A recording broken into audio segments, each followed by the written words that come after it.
Apparently 2,000 people died fighting over a bucket. Let's just check it out. Throughout the course of human history, people have fought against and killed one another for some pretty stupid reasons. Yeah. At least it may seem Yeah, that but a way from fucking our bucket. sophisticated way of viewing things from the 21st century. There was the time that El Salvador invaded Honduras after a controversial football game, the time that the Austrian army fought a battle with itself while drunk, and countless times where one guy thought that his religion or way of ruling was better than anybody else's. Right. Most wars, in fact, could probably be argued were fought for stupid reasons. But in all of my personal reading, I've never come across one as silly sounding as the War of the Bucket, which, yeah, was an entire war where thousands of people died fighting over essentially a wooden bucket. The setting was northern Italy during the late Middle Ages. Italy at the time was divided into various different city-states. I've actually already watched something like this. Was part of the Holy Roman Empire, and so the states here were mostly independent, but technically owed their allegiance to the Holy Roman Emperor back in Germany. And since people like arguing about literally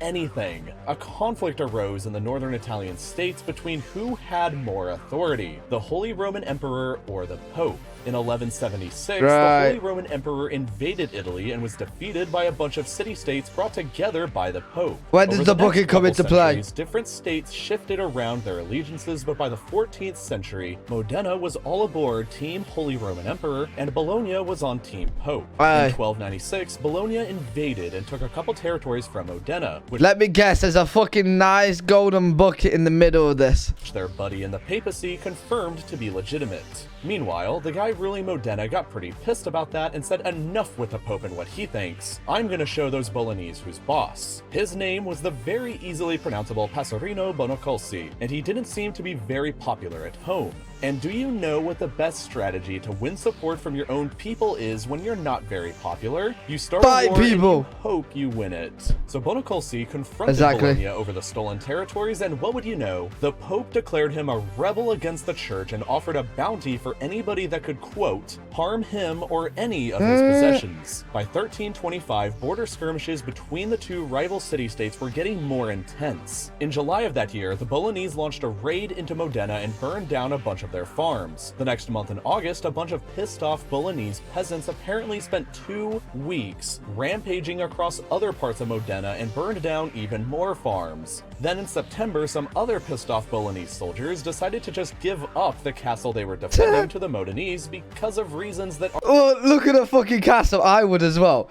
Listen, if you're in that castle, right, it's so small. You can have it. I'm going home for that. Super clear. So during all of this chaos, a bunch of bored Modenese soldiers who had nothing better to do decided that they were going to sneak into the center of the city of Bologna and steal a wooden bucket from their well. Probably thinking how hilarious of a prank that just was, Modena was shocked when Bologna claimed the theft of their bucket was humiliating, and so they demanded that the soldiers who stole it return it. When Modena just laughed that off as not being serious, Bologna turned the scale up to 11, declared war on them, and raised an army of 32,000 men. The Bolognese army invaded Modena in November and demanded that the bucket be returned again. Bonocolsi in Modena was only capable of raising an army of 7,000 men to face them, but even though he was outnumbered by more than 4 to 1, he marched out to meet the invaders on the field anyway in what would become the Battle of Zappolino.